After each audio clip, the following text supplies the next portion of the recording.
I was in the medical board hearing room when I heard my own mother say into the microphone, "My daughter is a negligent doctor who puts lives at risk." 5 patients I didn't even remember treating confirmed it. My professional license, 15 years of impeccable career, everything was about to crumble. I was shaking so much I could barely hold the pen. How had my mother gotten to this point?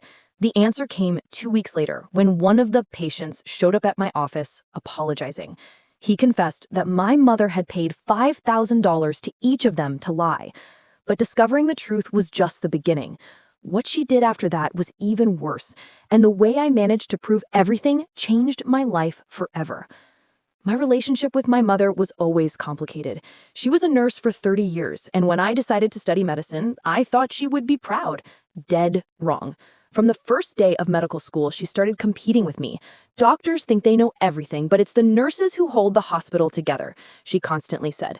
When I graduated, the situation got worse. Every achievement of mine was a threat to her. The last straw was when I was promoted to head of cardiology at St. Luke's Hospital. At age 37, my mother stopped talking to me for 3 months.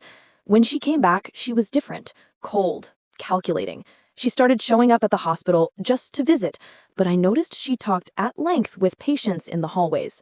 She asked about their appointments, if they were satisfied, if the doctors were attentive. "Mom, you can't keep interrogating my patients," I complained one day. "I'm just being friendly, Helena." Or, "Now that you're the boss, have you forgotten how to treat people?" 6 months later, I received the notification. A formal complaint to the medical board for 3 cases of alleged medical negligence. Patients claiming I had ignored serious symptoms, refused tests, and been rude during appointments. My heart froze. I reviewed each medical record 3 times. I was obsessive about protocols. How was this possible? "It must be a mistake," my husband Daniel said. But when I saw the names of the complainants and the signature of who had filed everything with the medical board, I understood it wasn't a mistake. It was war, and my own mother had declared it. The hearing was scheduled for 45 days from now. 45 days to prove I wasn't a negligent doctor. I hired Dr. Paula Andrada, a lawyer known for defending doctors in complex cases. "Helena, these 3 patients are going to testify against you. We need concrete proof that your care was adequate." Paula was direct in the first meeting. I spent sleepless nights reviewing medical records. Patient 1, Mr. Adamir Santos, 58 years old, complaints of chest pain. I had requested an electrocardiogram, stress test, and echocardiogram. Everything was documented. Patient 2, Mrs. Beatrice Oliveira, 63 years old, uncontrolled hypertension. I adjusted medication 3 times, ordered monthly follow-up tests, all recorded. Patient 3, Mr. Carlos Medeiros, 55 years old, arrhythmia. I referred him to an electrophysiologist, prescribed antiarrhythmic medication. "It doesn't make sense," I said to Dr. Roberto, my colleague, showing him the records. "I did everything right." "Helena, have you considered that someone might have offered something to these patients?" That possibility made me nauseous. But who would do that? The obvious answer stared at me in the face that I refused to believe it. My mother was manipulative, controlling, but this was criminal. 2 weeks before the hearing, Dr. Roberto called me at 11 o'clock at night. "Helena, you need to come to the hospital now. It's about your mother." When I arrived, he showed me the security cameras. There she was, 3 months ago, talking at length with Mr. Adamir in the parking lot. After 20 minutes, he put something in his pocket. The next day, same scene, with Mrs. Beatrice. And a week later, with Mr. Carlos. "She was recruiting witnesses," I whispered, my legs weak. "And there's more." Roberto opened another file. "Your hospital system. Someone accessed your records without authorization 4 months ago. The traced IP leads to the home of Marcia Costa. She had hacked into my system, read my notes, looked for anything she could twist and use against me." "Melissa, this is serious. I'll help you with the legal costs.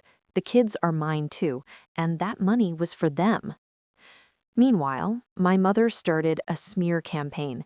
She called all the relatives, saying that I was the villain, that I was abandoning my mother for just wanting to spoil her grandchildren, that I was cold and ungrateful. Some relatives even called me to say I was overreacting. "They're just gifts, Melissa. She's your mother." $34,000 isn't gifts, it's theft, I'd respond, hanging up. The turning point came 2 weeks later. My lawyer got all the banking records. Every transaction had geolocation, time, and digital confirmation, all made from my mother's phone, from her address, at times that proved she knew exactly what she was doing. But the cherry on the top was discovering she had sold half of the stuff. The $3,000 iPads sold online for $2,000 each. The Tiffany jewelry pawned. The Orlando trip, she had gone alone and stayed at the luxury hotel, leaving the kids at a friend's house saying Grandma needed a few days of rest. She wasn't spoiling my children. She was stealing from me to fund her lifestyle. When I presented the evidence to my lawyer, he whistled softly. This is aggravated fraud. With this evidence, we can not only prosecute criminally, but also civilly. You'll recover every penny, with interest and damages. The day of the preliminary hearing arrived. My mother showed up dressed like a victim, all in black with a scarf. She expected me to give up, that mother's love would prevail. But when the judge started reading the charges and the prosecutor presented the evidence, screenshots, location records, online sales, everything, I saw her face lose all color. The defendant not only committed bank fraud, but deliberately sold goods purchased with stolen money to finance personal expenses, including a solo luxury trip, while lying to the family about caring for the children. The judge looked at my mother with disgust. Mrs. Patricia, do you have anything to say? She looked at me with pleading eyes. Melissa, please, I'm your mother. You stole your grandchildren's future, and you did it smiling. In the end, she was sentenced to full restitution of $47,000, with interest and damages, 3 years probation, and prohibited from having any contact with my children for 5 years. I lost a mother, but gained peace of mind. Sophia hugged me that night and whispered, I knew Grandma was acting strange. You did the right thing, Mom.